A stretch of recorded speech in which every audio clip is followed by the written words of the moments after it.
పెంచకుండా నాణ్యమైన కరెంట్ ఇచ్చిన పార్టీ తెలుగుదేశం పార్టీ. సంస్కరణలకు నాంది పలికిన పార్టీ తెలుగుదేశం పార్టీ.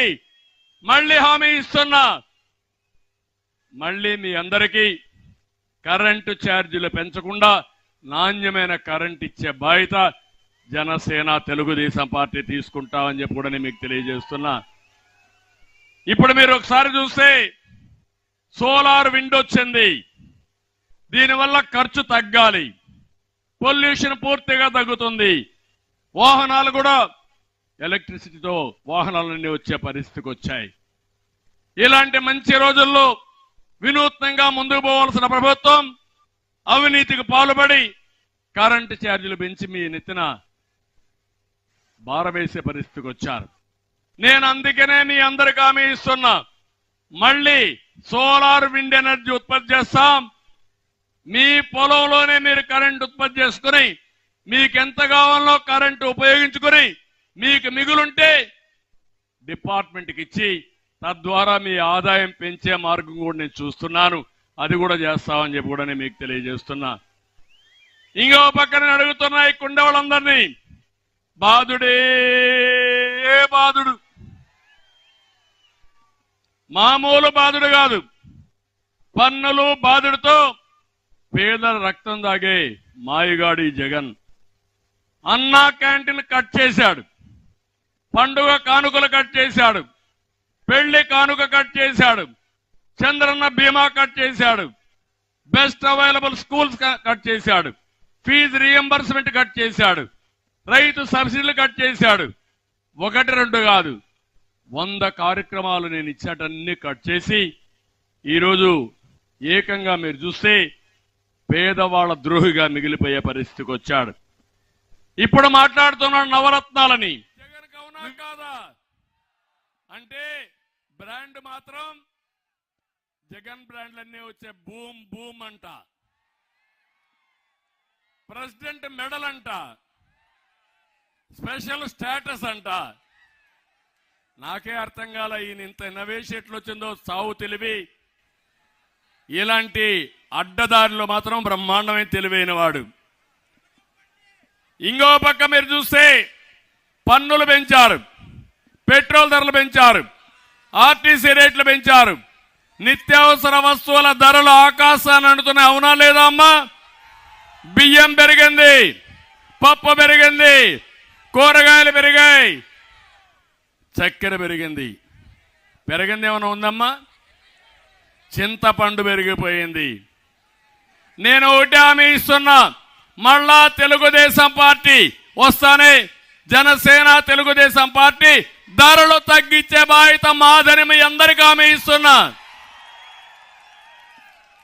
ఈ దుర్మార్గుడిచ్చే 10 రూపాయలు ఇచ్చి 100 రూపాయలు దోచుకున్న విధానం 5 సంవత్సరాల్లో కనీసం 6 నుంచి 7 లక్షల రూపాయలు ఒక కుటుంబం నష్టపోయారు.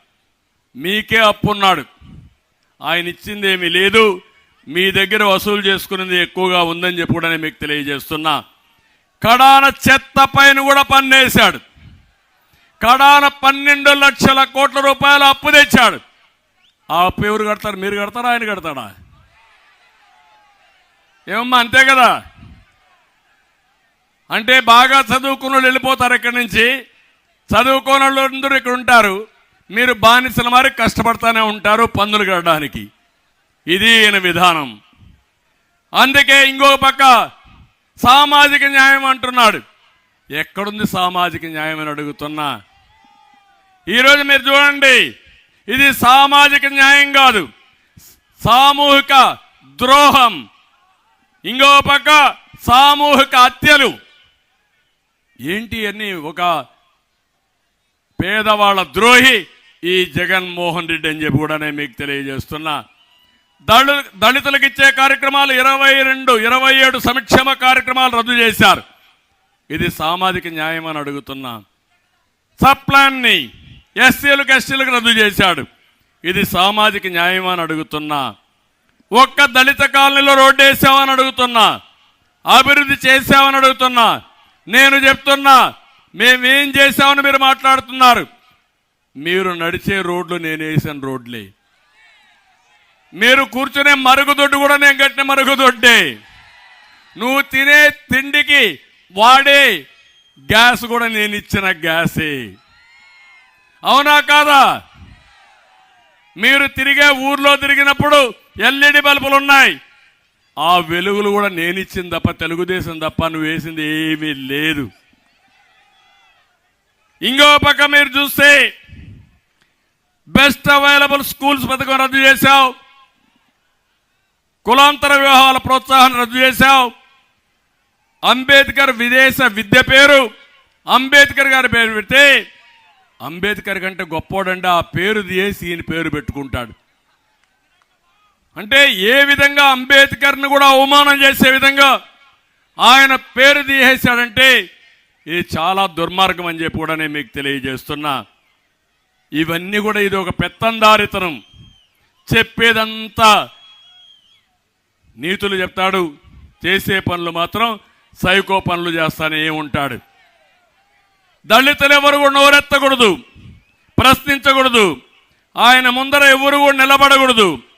ఎవరైనా దళిత స్వరం వినిపిస్తే వారు గొంతు నొక్కేస్తాడు, లేకపోతే చంపేస్తాడు. 4.5 ఏళ్లలో 6,000 దాడులు చేశారు. 188 మందిని పట్టున పెట్టుకున్నారు.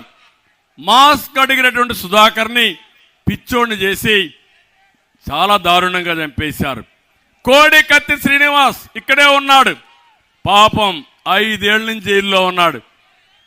బాబాయిని చంపినటువంటి అవినాష్ రెడ్డి మాత్రం రోడ్డు మీద తిరుగుతున్నాడు, కోడి కత్తి శ్రీనివాస్ మాత్రం జైల్లో ఉండే పరిస్థితి వచ్చాడు. ఇది సామాజిక న్యాయం. ఇక్కడే సీతానగరంలో ఇసుక దోపిడి ప్రశ్నించిన వరప్రసాద్కి గుండు గీయించారు. నాకు తెలుసు, అప్పుడు కూడా చాలా బాధపడ్డాం. ఊరికొక దళితుడిని బలి చేశారు. దళితులకు అన్యాయం చేసిన వ్యక్తి ఇక్కడే మీరు చూశారు. సుబ్రహ్మణ్యం కార్ డ్రైవర్ని చంపేసి డోర్ డెలివరీ చేస్తే డోర్ డెలివరీ చేసిన వ్యక్తిని పక్కన పెట్టుకొని ముఖ్యమంత్రి ఊరేగుతున్నాడంటే ఇదే సామాజిక న్యాయం అని అడుగుతున్నా. ఇలాంటివన్నీ జరిగే పరిస్థితి వచ్చింది. ఇంకో పక్క నేను ఒకటే మీ అందరికీ కోరుతున్నా, బీసీలు తెలుగుదేశం పార్టీకి వెన్నెముక, బీసీలకు రుణపడున్నాం. తప్పకుండా బీసీ రుణం తీర్చుకుంటాం, సప్లాన్ తెస్తాం, న్యాయం చేసే బాధ్యత తెలుగుదేశం పార్టీదని వెనుకబడిన వర్గాలందరికీ హామీ ఇస్తున్నా. అందుకే బీసీలకు రక్షణ చట్టం తీసుకొచ్చాం, చర్చలు కూడా చేస్తున్నాం. జనసేన తెలుగుదేశం ఇద్దరం కలిసి ఏ విధంగా న్యాయం చేయాలనో న్యాయం చేయడం కోసం తొందరలోనే ఒక ఎలక్షన్ మేనిఫెస్టో తెస్తాం. దీన్ని అమలు చేసే బాధ్యత మేము తీసుకుంటామని మేము చాలా స్పష్టంగా మీ అందరికీ హామీ ఇస్తున్నాను.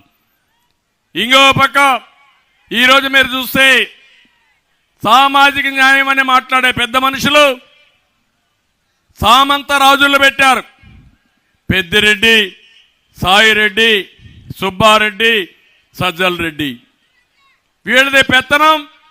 కడమంతా కూడా బడుగు బలహీన వర్గాలు వీళ్ళకు ఊడిగం చేయాలి, కాళ్ళు మొక్కాలి. అది వీళ్ళ సామాజిక న్యాయం. ఈ బూటకాలొద్దు, వాస్తవాలకు రమ్మని కూడా హెచ్చరిస్తున్నా. అందుకే మీరందరూ కూడా సామాజిక న్యాయం గురించి మాట్లాడే అర్హత మీకు లేదని హెచ్చరిస్తున్నా.